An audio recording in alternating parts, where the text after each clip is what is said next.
three, as a matter of fact, 2002, 2003, 2004. My friend Biff Henderson, Paul Schaefer, and myself traveled to Afghanistan in 2002, traveled to Iraq 2003, Iraq 2004. We've done shows in Sib, we've done shows in Kuwait, and everywhere else in between. And it was a memorable experience, both good and insightful into what it's like to be deployed there. This is the first time that I was asked to do something like this, and it's just an honor to be here. On all of our productions, we work with the Easter Seals and try to fill a lot of the jobs with veterans, and they're always the best people on the crew and the nicest people, and I'm just happy to help in any way that I can help. I grew up in Sacramento, and my mom worked at the Mather Air Force Base. So since I was a kid, we've been part of the working with veterans since I was a kid. So my mom works for the veterans, and my wife works for the veterans as well. I don't mean to steal Jeff Ross's remarks, but I spoke to him this summer about doing USO shows, and I had never done anything with USO or joining forces before, or had the pleasure to be invited, and he was telling me about his experiences, and I thought, if I ever get the chance, I'd love to do that. And then in September, I got to go to Qatar to Al Udeid base there with joining forces, which was an amazing experience. And Jeff also pointed out, stealing more of his thunder, that doing bases here back at home is also incredibly important. There's a lot of people, not just overseas, but here who need shows, who need, you know, a night like this. So it's very cool to be here. It's exciting because, you know, first of all, I made my network television debut on David Letterman's show. Now to see him here as the new president is so exciting. I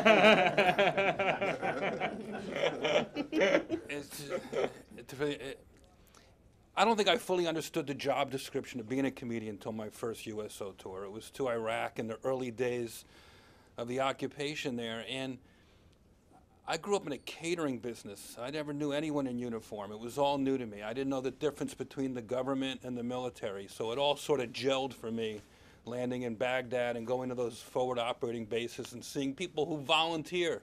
The crowds were much more sophisticated than I'd ever imagined. In war movies, it always seems like a bunch of yahoos. But to see people that understand computers and all sorts of things, and this guy, to me, this is what it's about, giving back in any way I can.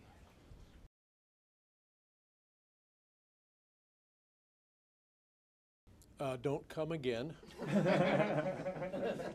I have a very long story. The year that we went to Iraq, there was a school that had been converted into a military hospital, an emergency hospital. And our liaison, our guide, whomever, took us into a room about half this big, and on a gurney was a man unconscious and clearly had lost a leg, but unconscious. And where you guys are were the surgeons who had been working on him the night before. They had been out going door to door in the neighborhood. Shots rang out. This fellow took what appeared to be mortal wounds, injuries, rounds. Another fellow, when the guy went down, took one right through his face and was there. Clearly, 24 hours later in shock, right through his face. These guys were all Florida National Guard. Busted out his teeth, but yet he's standing there talking like I'm talking, and I'm, before I understand all this, I'm leaning now on this unconscious man. So they said, we've done everything we can do for him here. We're taking him to Germany. And as you all know, that cast quite a pall. It is realism, it's reality. You now know, maybe I should just go back and do my little dog and pony show and leave these people alone.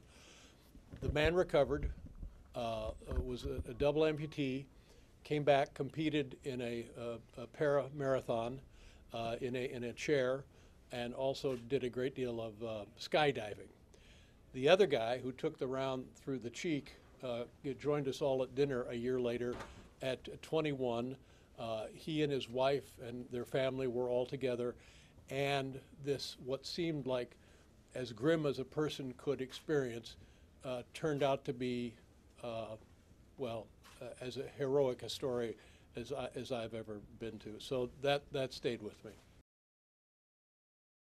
You know, we went to Afghanistan, and you know, typically when you go into a war zone like that, you tend to bring people that the service members want to see, and like the Dallas Cowboy cheerleaders. But instead, it was myself, Karl Malone, and David Blaine, and you really did see individuals that had been, you know, in the Kush Mountains on the border of Pakistan. The look of just utter disappointment on their faces was worth the entire flight.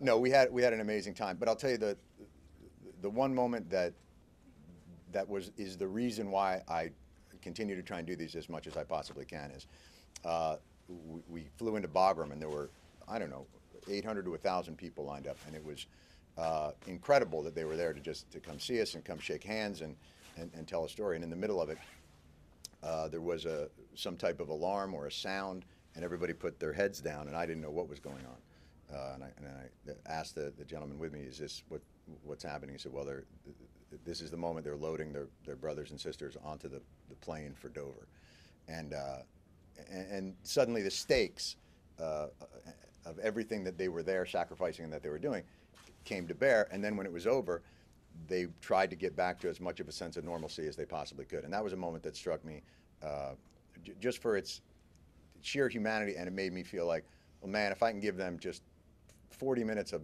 good distraction time, that'd be worth it.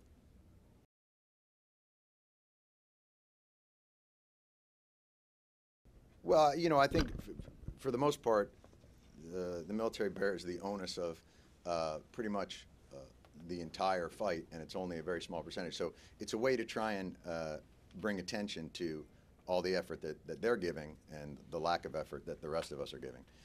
And also, it's just, it makes you feel great to have an audience that seems extremely happy to see you and yet is much braver than you. You know, that's, so it's an incredible experience. And to see their sacrifice and be able to honor that with crappy jokes is truly, you know, it's the only thing we have to give. Unfortunately, this is as motley a crew as you will see assembled. At least, you know, a couple of them seem employable in other businesses, but for the most part, it's American Idol before they send like 5 of us to go home forever. So.